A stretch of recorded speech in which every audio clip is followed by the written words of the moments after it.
I have a deep love for the more silly aspect of Fate. One of the goofiest parts of Fate is how they decide to name some of their skills. The vast majority of skills are ones that directly tie to a character's legend or story, oftentimes referencing a past achievement or item that they collected on their travels. Alternatively, there are a number of stock skills that are described as part of their legends as well, but are much more broad. But then there are the ones that are just goofy or flat out weird. The ones where you read them and you have to do a double take and ask yourself, what? So today I want to share with you some of the weirder skill names in FGO and try and find the reasoning behind why they are named as such. Let's start with one that I've never been able to get over. Like the first time I saw it, I lost my mind because of how stupid it is. I thought it had to be a mistranslation or weird wording, but there it is in the Japanese, same as the English. I am of course talking about my favorite skill name, Funny Vamp. This is of course a skill belonging to Arcroid, the funniest vamp. Now, this skill actually plays into an aspect of the Nasuverse I wish that they would expand more in FGO, but I understand that for gameplay reasons it's just impractical.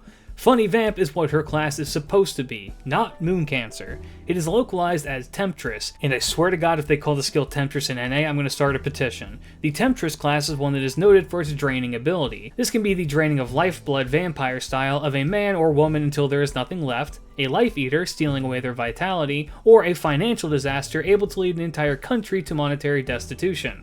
That is how it is described on the wiki at least. FGO instead states that due to her own state of being the Funny Vamp, she was able to manifest a form of love for humanity, making her something of a guardian for the planet. Hence, archetype Earth. One that I have always found to be weird is Doman's skill Ridicule Cat. I would like to give a thank you to this user and their Reddit thread about the subject because without them this one would have remained a mystery. Now keep in mind they also proclaim that this is all just a theory of theirs, so it may not be fully accurate. Let's start with what the skill is. Ridicule Cat is an evolution of the Sabotage skill, a skill described as taking out the enemy's forces before the battle even begins, effectively taking advantage of these losses for the Saboteur's gain. Doman, being a magician, means that it is not exactly out of his wheelhouse, but it goes much deeper for him. The user brings up how they too are curious about this skill because there are not any cat-specific Doman legends. Instead, they believe this name comes from a Japanese insult, Kono Dorobo Neko, or Thief Cat. Effectively, this means something like homewrecker in Japanese, and usually refers to a woman who gets between another couple's relationship. Doman does have a legend of being a homewrecker, at one point stealing away and seducing Abe no Seimei's wife. This led to Doman eventually getting Seimei's secret book of ancient magics from his wife, and Doman ridiculing Seimei for his carelessness and powerlessness. This eventually led to the death of Seimei by Doman's hand, and Doman marrying his wife. However, Seimei, being Seimei, didn't stay dead long, and resurrected with the assistance of a Chinese wizard, and together terrified and eventually killed Doman and the adulterous wife.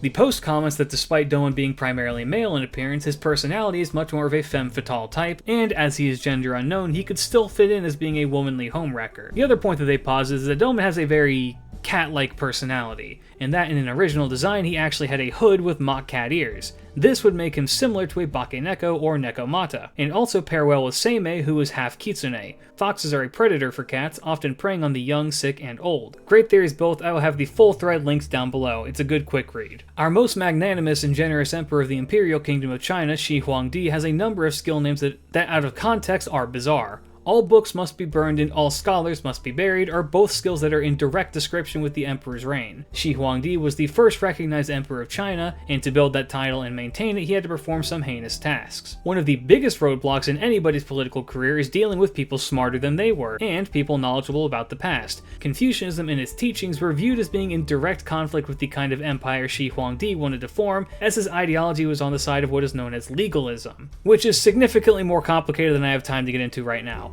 So, in order to better control the populace and prevent a potential uprising against the changes he wanted to implement, he put out an order for all books related to the classic of poetry, the classic of history, and the writings of the 100 schools of philosophy to be turned into government officials within 30 days. If you spoke out against the order, you and your whole family would be executed. If you knew someone who was speaking out against it and didn't do anything to report it, you and your whole family would also be executed. And if you were caught harboring these books after the mandate for turning them in had expired, you would be tattooed as a criminal and sent to build the Great Wall, where you would be treated as a slave and likely die, eventually being used as a part of the Foundation. The books that were turned in were subsequently burned. As for the burying of scholars, there's a handful of potential reasons why this was done. This is because he had been betrayed by scholars in the past during his search for immortality, namely by Xu Fu. So he took matters into his own hands to determine the quality of Confucian scholars in the capital by having them personally examined. It was found that they would rat on each other for things to save their own hide, and so Shi Huangdi announced that he had come up with a punishment for them. This was the burying alive of 460 scholars and the exile to the borderlands of several hundred more. The kicker with all of this is that despite this being something that is taught in world history classes, it is disputed as to whether or not it actually happened at all. This is because these events were first reported 100 years ago after the rule of Shi Huang, meaning it is very possible that this all evolved from history's favorite friend, propaganda. Hard to say one way or the other, but it's funny to think that this man could have two skills attributed to him that are just fake. Summer Ilia has one of the weirdest named skills in the game with Legal Shower. The localization team opted to make what was much more easily translated and probably originally was Regal Shower to Legal Shower. This isn't a joke, the Japanese katakana translates to both of these, but one is significantly more questionable than the other. So is it a mistranslation, or is it an actual issue of legality? Well, the skill's description in-game, i.e. the only source of lore that we have for this at all, is that Legal Shower is actually distilled herbal poison made by Ilia's trusty magical mystic code, Ruby. This acts as a steroid, juicing Ilia's NP battery, healing, and crit performance, as the poison has been harnessed to act as a potent concentration drug. The legal aspect probably has to do with the fact that this skill is described as being safe for children consumption, hence why Ilia has no side effects on this as opposed to her caster form's mystery drug skill. The effect itself doesn't exactly lend itself to anything regal, so I think legal weirdly is the proper translation. But what about the shower part? The medicine is given to Ilia by Ruby, who has changed her form from a magic wand to Ilia's hose and water gun. The way in which she gives this effect is by showering it over Ilia, as the effects are directly absorbed into the skin. So this is literally a drug that is legal and applied by showering it on yourself, hence Legal Shower. Keeping up with the Aprilia theme, Kissing Freak is a skill for Kuro. These two words next to each other with this character is enough to incite fear in most normal people. For the unaware, this is a direct reference to Kuro in the Aprilia anime, who started out life as a tanned version of Ilia, split off from the main one due to a malfunction with the class card system. Effectively being a servant without a master, Kuro needed to acquire magical energy, and so chose the author's poorly disguised fetish of forced underage makeout scenes, as saliva has magical energy in it. It is for this reason she gains NP battery off of the skill.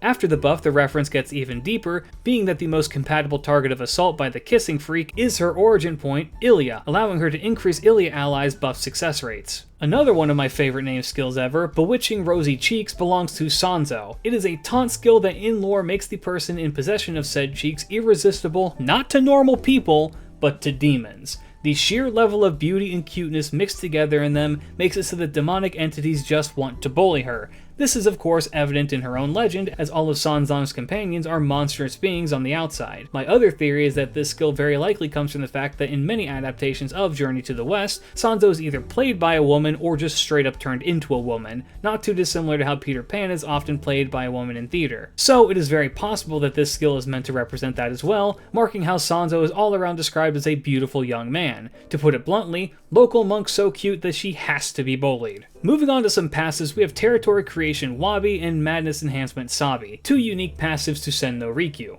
Wabi-sabi is a Japanese concept of beauty that focuses on the transient nature of things. A good example is the expression that a flower is beautiful because it will wilt. Wabi-sabi is made up of two different Japanese words, wabi and sabi, obviously. Wabi means something close to less is more, or simplicity is best, while sabi means melancholic appreciation of something. So in more English translation, this can roughly be translated to Madness Enhancement Melancholy. Rikyu is famously one of the forerunners for popularizing the wabi-sabi movement in Japan, putting extreme care into the limited details that he allowed for his tea ceremony, all pointing to a singular purpose of tea enjoyment. By chipping away the distractions, it allows you to fully focus on what is in front of you and appreciate it. So with that in mind, it can be seen with these passives that Rikyu has chipped away at her own maddened state in order to have the singular focus of punching that guy really hard. Rasputin has a wonderfully named passive in Poison Proof Confidential. Most people know the tale of Rasputin's botched assassination, where the perpetrators initially planned to poison the monk with cyanide-laced rose cakes and wine, but despite consuming enough to kill multiple men, Rasputin survived this. Naturally, this translates in-game as Rasputin being poison-proof. So then what makes this confidential?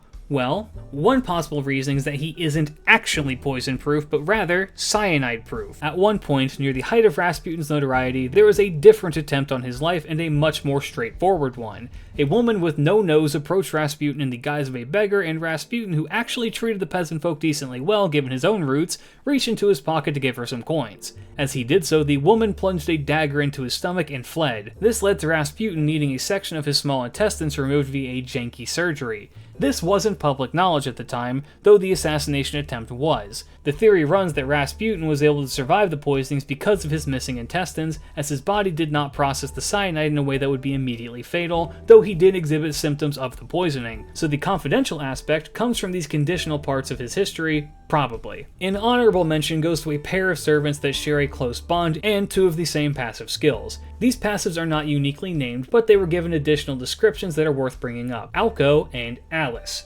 Alco has territory creation and item construction both at rank E. The reasonings are explained as follows. Alco is unable to maintain a decent workshop and doesn't have a penny to her name. And, life hack, nab anything that you need from your sister. In other words, despite being a ridiculously powerful mage, Alco is a bit of a bum. Alice, on the other hand, has both territory creation and item construction ranked at A. They are described as follows. Unlike Alco, her workshop creation is first class, and unlike Alco, her item construction is first class. Alice is closer to a proper mage than Alco, and the levels of disrespect and roast are unbelievable. So that's a few of the weird skills and passives that I am immediately aware of, but given the nature of how many there are, I couldn't possibly cover all of them in one video. So let me know your favorite weird skill names down below in the comments. If you like this video, do the YouTube stuff. Check out my links for my Discord, Twitch, and Twitter. But for now, guys, keep your chin up.